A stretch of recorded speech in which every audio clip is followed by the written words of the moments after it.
possibilité. L'année 2013 a été intense et difficile. 2014, ce sera aussi l'année de décisions fortes. L'année 2014 fut une année rude. 2015 doit être une année d'audace, d'action et de solidarité. 2015 fut une année de souffrance et de résistance. Faisons de 2016 une année de vaillance et d'espérance. L'année 2018 ne nous a pas épargnés en émotions intenses de toute nature. Cette année 2019 est à mes yeux décisive. Durant l'année qui vient de s'écouler, nous avons vécu des moments d'épreuve. La décennie qui s'ouvre peut être la nôtre. Oui, cette année 2020 a été difficile. Que 2021 soit une année heureuse pour chacune et chacun. À nouveau, cette dernière soirée de l'année est marquée par l'épidémie et les contraintes renforcées qui pèsent sur notre quotidien. 2022 sera l'année de tous les possibles. Bonne année à tous. Vive la République et vive la France. Oui, je crois bien que c'est un air de déjà-vu. En vrai, ces vidéos ressortent un petit peu tous les ans et c'est absurde à quel point c'est toujours la même chose. C'est porteur d'espoir et de dire que l'année précédente était une année de merde et que l'année, celle qui vient, sera une année de résultats, d'espoir, etc. En fait, en France, il n'y a personne qui comprend la politique. Même des personnes qui sont, on va dire, dans ma niche, tout ce qui est investissement, entrepreneuriat, en fait, ils prennent les armes. Et juste le fait de prendre les armes, c'est-à-dire se battre, partager ses convictions, etc., en fait, c'est ne rien comprendre à la politique et c'est se dire que faire quelque chose changera. S'ils sont vraiment plus, on va dire, aware par rapport à tout ce qui est politique, peut-être qu'ils le font aussi dans un but de capter l'attention. Et c'est ce que je fais dans cette vidéo. J'essaye de surfer, on va dire, sur cette vague, capter l'attention pour expliquer mon point de vue, mais ça me fait... ça m'enchante pas du tout de faire une vidéo là-dessus. Parce que pour moi, c'est bullshit et en fait, si je parle de ça, ça fait qu'alimenter le système et ça m'intéresse pas du tout. Pour autant, si ça fait de l'audience, pourquoi pas. En France, personne ne comprend la politique. En fait, que ça soit gauche ou droite, c'est la même chose. C'est contrôlé par les mêmes personnes. Et ce qu'il faut comprendre, c'est que le président ne sert pas le peuple, ne sert pas une démocratie. Il sert des élites qui l'ont potentiellement choisi d'une certaine façon. Regardez juste tout simplement groupe Bilderberg sur Google, sur une IA, peu importe. Je l'explique dans mon livre aussi, Qui crée l'argent. Mon livre qui est sorti en 2022, maintenant il y a 3 ans.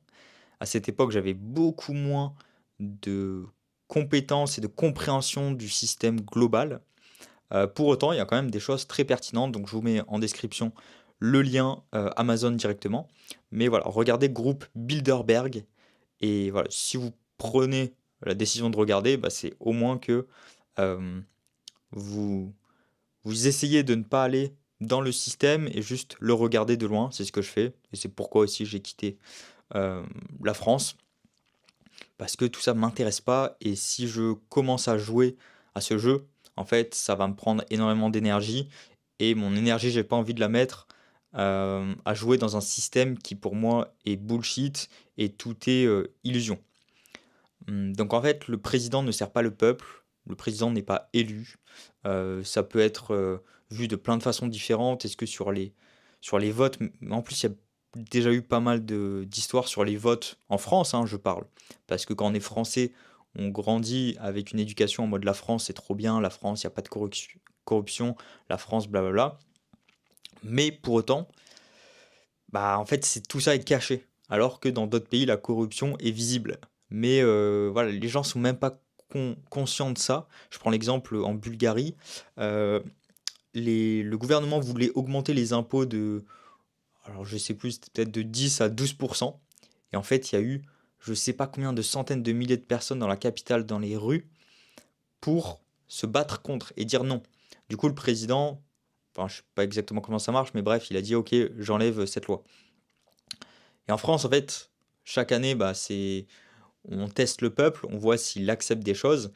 On l'a vu avec le Covid, c'était le pire, où, voilà, les pseudo-attestations, enfin tout ça, mais j'y suis passé aussi, c'est pas pour cracher dessus. C'est juste que tout ça est prémédité et fait en sorte de contrôler au maximum la population. Et aux Français, on leur passe la flat tax de 30 à 31%, 30, je crois 32% presque.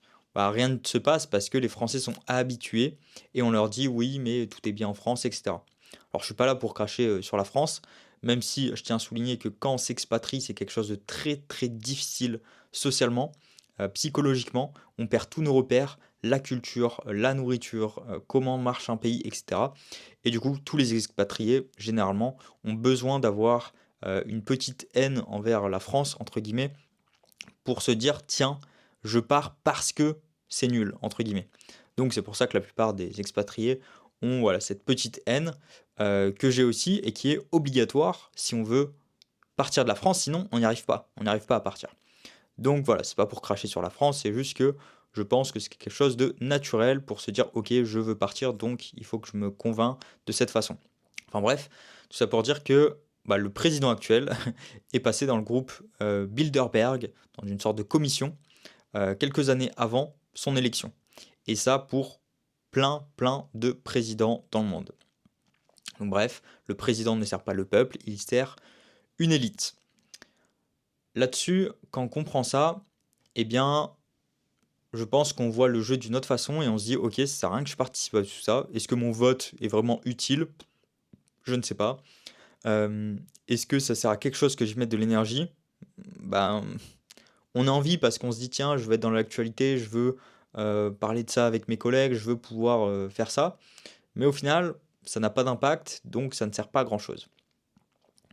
La grande idée de prendre aux plus riches, le taxer les riches qu'on voit un petit peu partout pour redonner aux pauvres, sur le papier c'est sympa, mais au final les pauvres c'est ceux qui ne produisent pas de valeur, qui en tirent juste au gouvernement, et les riches c'est ceux qui en produisent.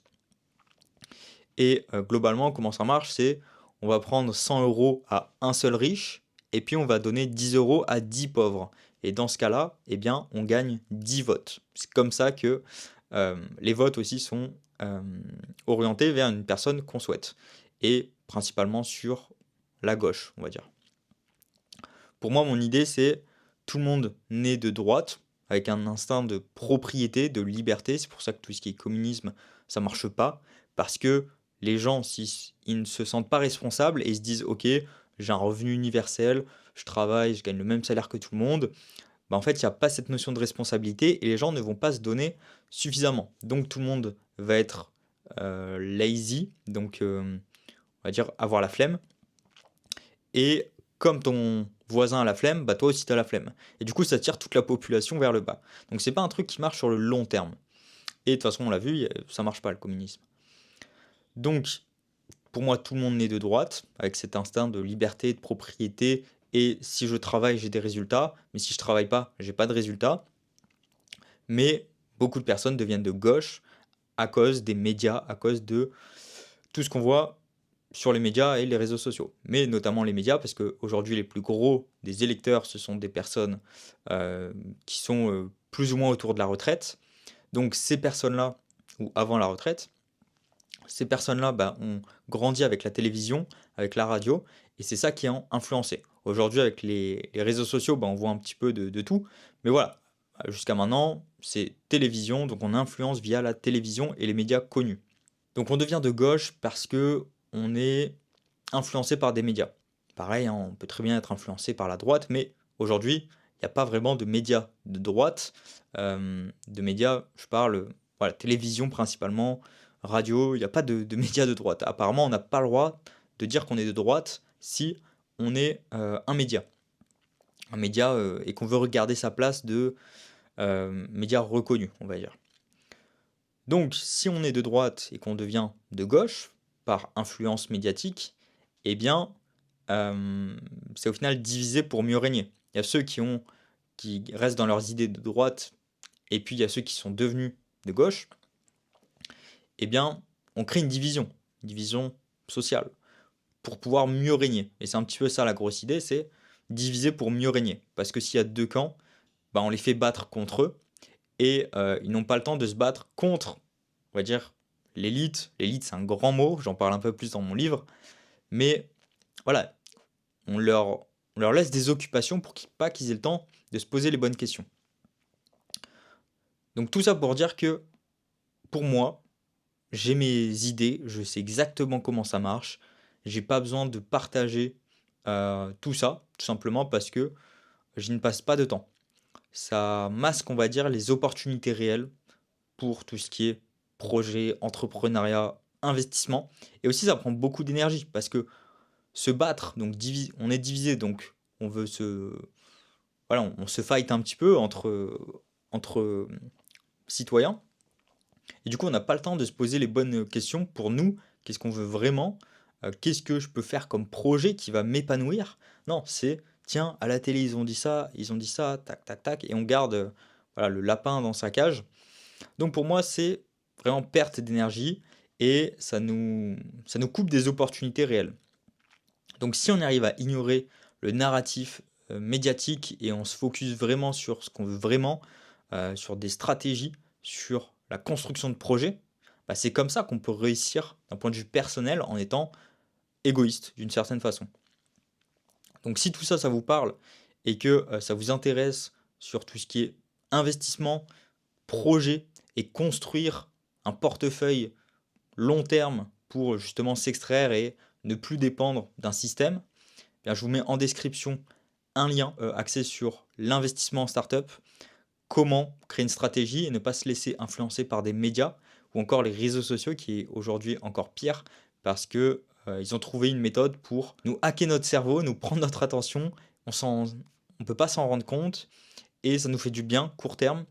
Donc voilà, c'est le pire. Donc si vous voulez faire une stratégie long terme et s'extraire un petit peu de tout ça, je vous mets en description un lien. Et puis aussi également mon livre si ça vous intéresse.